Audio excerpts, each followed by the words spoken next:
Hello दोस्तों, आइए शुरू करते हैं आज की कहानी। खनकती रंग बिरंगी चूड़ियों और चमचमाती पायलों के साथ धरा ने अपने भरे पूरे संपन्न परिवार में गृह प्रवेश किया। यूं तो लक्ष्मी की कोई कमी नहीं थी उसकी ससुराल में, पर फिर भी सासू माँ ने उसकी हाथों की छाप लेकर देवी माँ से कृपा बनाए रखने की प्रार्थना की। धरा एक मध्यम वर्गीय परिवार की सुंदर, सुशील और आत्मविश्वास से परिपूर्ण लड़की थी। उसने वकालत पढ़ी थी और प्रैक्टिस करना चाहती थी, पर पापा की बीमारी के चलते उन्हें उसके हाथ पीले करने की आखिरी तमन्ना थी। जो उन्हें कुछ हो जाता तो ना जाने बिन माँ की बेटी की शादी भाई भाभियाँ कैसे घर में करा देंगे। सो उन्होंने धरा को शादी के बाद प्रैक्टिस करने की सलाह दी। वैसे तो पुरोहित परिवार शहर के नामचीन परिवारों में से एक है और सब लोग सरल हृदय होने के साथ साथ खुले विचारों के भी धनी हैं। धरा को परिवार तो बहुत अच्छा लगा, लेकिन अविनाश उसके मन को न जीत पाया। एक तो वो आजकल के लड़कों की तरह स्मार्ट नहीं था और कारोबार संभालने के चक्कर में पढ़ाई में भी हमेशा पीछे ही रहा और सिर्फ स्नातक ही रह गया। धरा को यही बात हजम नहीं हो पा रही थी। कहाँ वो इतनी सुंदर और वकील, और कहाँ उसका होने वाला पति जो अपना इंट्रोडक्शन भी देने में हिचकिचा रहा हो। ऐसे लड़के की वो क्या इज्जत कर पाएगी। तो प्यार तो दूर की बात है। पापा, मैं इस लड़के से शादी नहीं करूँगी। धान की बोरी जैसा पेट है, चश्मा लगाता है, सांवला है, बात करने में कोई आत्मविश्वास नहीं। ऐसा लगता है मानो इसने अपनी ज़िंदगी में कुछ स्वयं अर्जित ही ना किया हो। मैं इस लड़के से सिर्फ इसलिए शादी करूं क्योंकि इसका खानदान अमीर और फेमस है। पापा, मैं इस लड़के से प्यार नहीं करती और इससे शादी नहीं करना चाहती।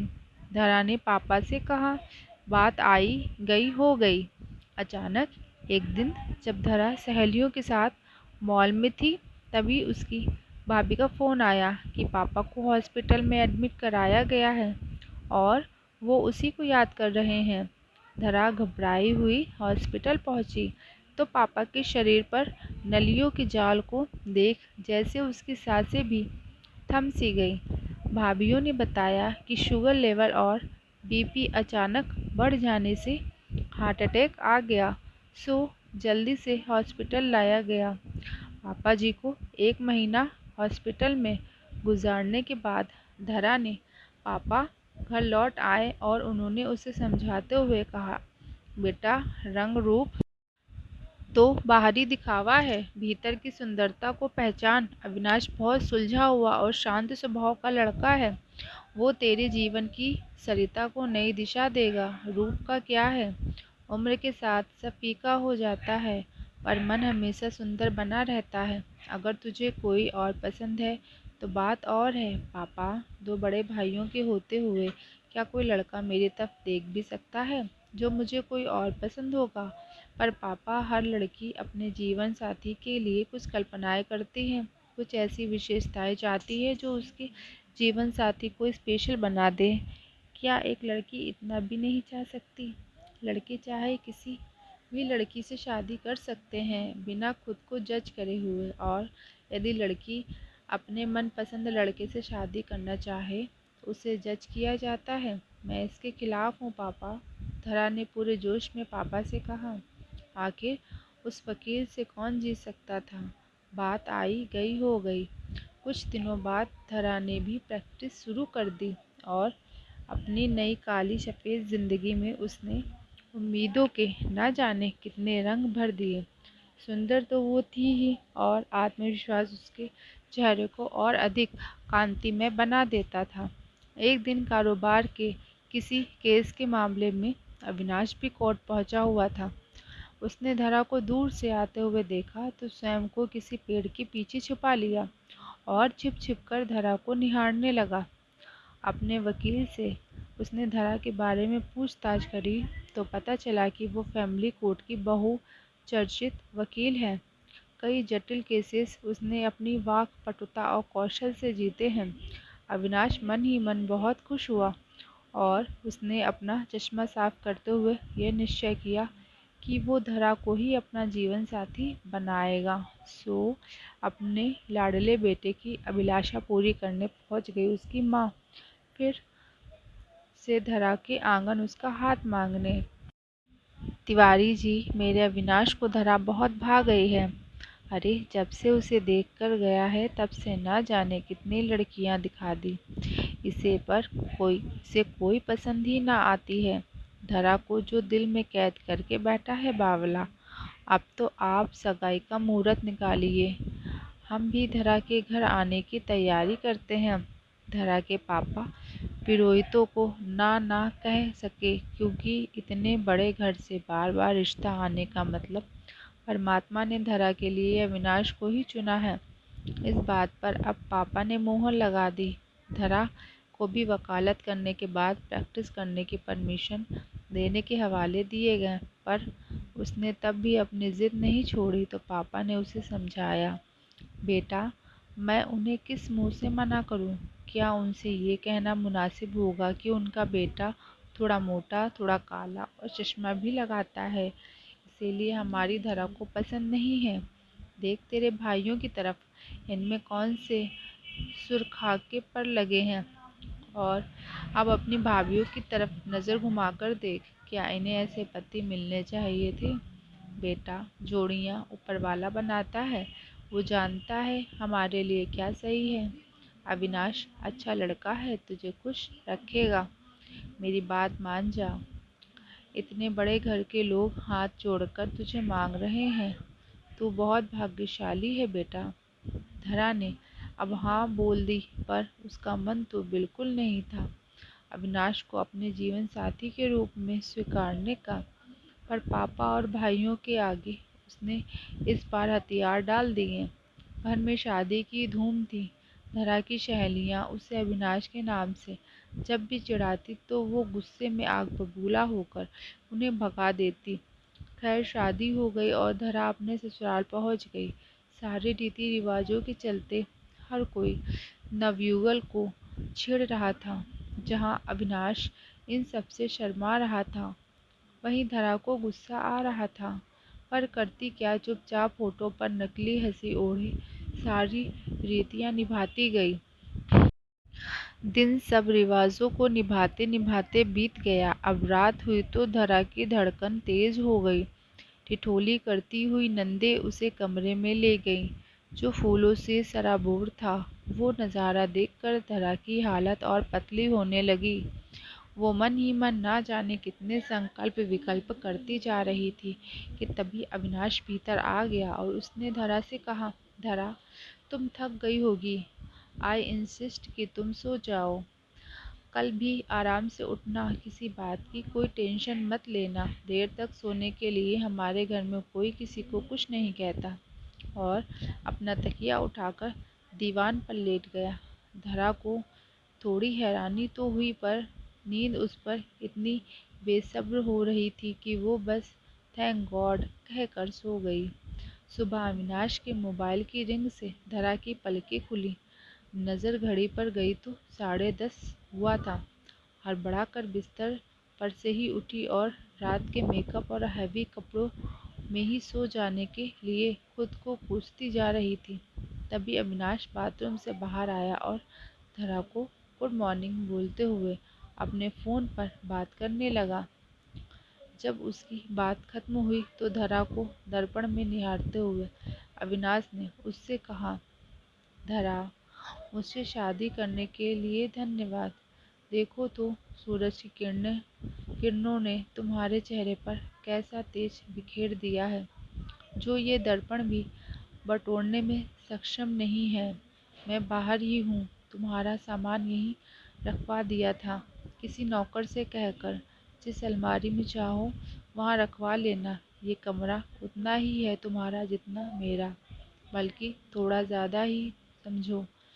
और मुस्कुराते हुए कमरे से बाहर चला गया।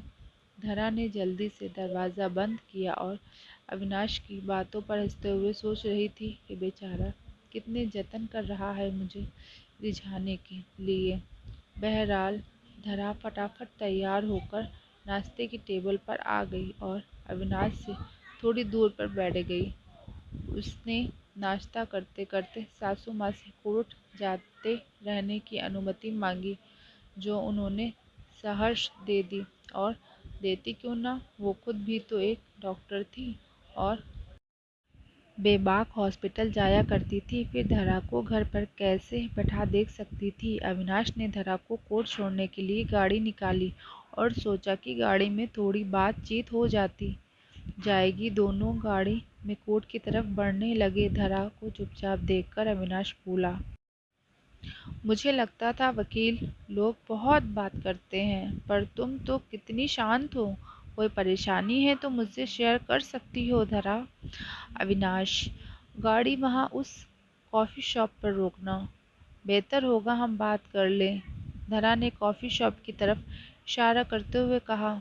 दोनों ने अपना ऑर्डर दिया। तभी धरा ने अपने मन की गाड़ें अविनाश के सामने खोलना शुरू करी। अविनाश, मुझे अच्छा लगा जो तुमने कल रात को किया। मुझे समझने के लिए थैंक्स, पर मैं तुमसे प्यार नहीं करती। कोई लड़की ऐसे किसी अजनबी से प्यार नहीं कर सकती। तुम जब पहली बार मेरे घर आए थे, मुझे बिल्कुल पसंद नहीं आए। मैंने अपने जीवन साथी की जो इमेज सोची थी, तुम मुझसे बिल्कुल अलग हो। मैं शादी वाले दिन भी तुमसे शादी नहीं करना चाहती थी, पर पापा के लिए, उनकी खुशी के लिए मैंने ये किया। पर पता नहीं मैं कब तक तुम्हें एक्सेप्ट कर पाऊंगी। तुम्हारा मन नहीं दुखाना चाहती, पर सैकड़ों झूठों के बोझ को उठाने से अच्छा है एक सच बोलना। क्या तुम्हारी जिंदगी में कोई और है धरा? अविनाश ने पूछा। नहीं अविनाश, मेरी जिंदगी में कोई भी नहीं है। तुम समझ रहे हो कि मैं क्या कहना चाह रही हूँ? मुझे तुमसे प्यार नहीं है, तो कोई उम्मीद मत रखना मुझसे प्लीज़, धरा ने कहा। बस इतनी सी बात। अरेंज मैरिज में इश्क पहले नहीं, बाद में ही होता है। मैं तुम्हें कभी किसी चीज़ के लिए फोर्स नहीं करूँगा। जितना समय लेना चाहती हूँ ले लो, लेकिन देखना तुम एक दिन मुझसे बेहद प्यार करोगी। पता है मैंने शादी से पहले तुम्हें कितनी बार कोर्ट में छुप छुप कर देखा है, और हर बार हर रोज़ ईश्वर से यही दुआ करता था कि तुम मेरी ज़िंदगी में अपना उजाला भरकर उसे रोशन कर दो। मैंने कभी किसी को इतना नहीं चाहा जितना तुम्हें चाहा है धरा, और तुम्हें खुश रखने के लिए मैं कोई बंधन नहीं बांधूंगा। तुम्हें जब मन करे मेरे पास चली आना। तब तक इस अजनबी से दोस्ती तो कर ही सकती हो, क्यों? अविनाश ने अपना हाथ धरा की तरफ बढ़ाते हुए कहा। हाँ, आज से मैं तुम्हारी फ्रेंड हुई। धरा ने झट से एक सेल्फी ले डाली और फेसबुक पर डाली। माय न्यू फ्रेंड कैप्शन के साथ पोस्ट कर दी। धरा, मुझे सोशल मीडिया में फ़ोटोज़ अपलोड करना पसंद नहीं है, तो आदत डाल लो अविनाश बाबू, क्योंकि मुझे सोशल मीडिया पर फ़ोटो डालना बेहद पसंद है। और दोनों हंसने लगे। शादी को 1 महीना बीत गया। अविनाश के बड़े भाई ने हनीमून पर जाने को कहा, तो अविनाश ने ये कहकर टाल दिया कि जब धरा को केस खत्म होगा तब सोचेंगी। धरा ने चैन की सांस ली और अविनाश ने उसे आंख मारते हुए एक और पॉइंट कमा लिया। 6 महीनों में धरा और अविनाश बहुत अच्छे दोस्त तो बन गए, लेकिन फिर भी धरा अविनाश से वो जुड़ाव महसूस नहीं कर पा रही थी जो प्यार के लिए ज़रूरी होता है। अविनाश ने कभी उससे कारण नहीं पूछा और हमेशा सपोर्ट किया। कुछ दिनों के लिए अविनाश को कनाडा जाना था। जब धरा को पता चला तो तुम मुझे छोड़ के जा रहे हो अकेली अकेली? हा हा हा। अरे अकेला तो मैं हूँगा वहाँ, तुम तो सबके साथ ही होगी ना। मैं नहीं जानती, तुमने वादा किया था मुझे कोई परेशानी नहीं होगी। तो तुम परेशान हो क्या मेरे जाने से? लगता है वकील साहिबा को इश्क हो गया है। ज़्यादा खुश मत हो, ये कभी नहीं होगा, समझे? ठीक है जाओ। धरा चाह कर भी ये नहीं बोल पाई कि उसे अविनाश की याद आएगी। भारी मन से उसने अविनाश को एयरपोर्ट छोड़ा। 2 दिन तो किसी तरह धरा ने निकाल लिए, लेकिन अविनाश के बिना उसे अधूरा अधूरा सा लगता था। वो अविनाश को मिस कर रही थी। इस दूरी ने उसे एहसास दिलाया कि वो अविनाश से प्रेम करने लगी थी। अब उसका घर पर रुकना और कठिन हो गया। धरा ने अपने जेट से कनाडा की टिकट बुक करने का आग्रह किया, तो उन्होंने हंसते हुए हामी भर दी। कनाडा पहुंचकर जब धरा अविनाश के होटल पहुंची और उसके रूम में नॉक किया तो अविनाश के तो मानो पैरों में आसमान आ गया हो। धरा ने उसका हाथ पकड़कर और अपने घुटनों पर बैठकर कहा, मिस्टर अविनाश, मैंने सपने में भी नहीं सोचा था कि मैं तुमसे ये कहूँगी कि मैं भी तुमसे इश्क करने लगी हूँ। क्या तुम अब भी मुझे चाहते हो? धरा को होटल लॉबी में आने जाने वाले लोग ये करते हुए देखकर हंस रहे थे, पर आज उसे किसी की परवाह नहीं थी सिवाय अविनाश की। अविनाश ने उसे गले लगाते हुए कहा, मैं तो हमेशा से ही तुमसे प्यार करता आया हूँ, लेकिन आज तुमने यहाँ आकर मुझे जो खुशी दी है धरा, मैं अपनी आखिरी सांस तक नहीं भूलूंगा। मेरी ज़िंदगी को अपने प्यार से सराबोर करने के लिए शुक्रिया। दोस्तों, कभी कभी कुछ रिश्तों को पनपने के लिए कुछ वक्त, कुछ स्पेस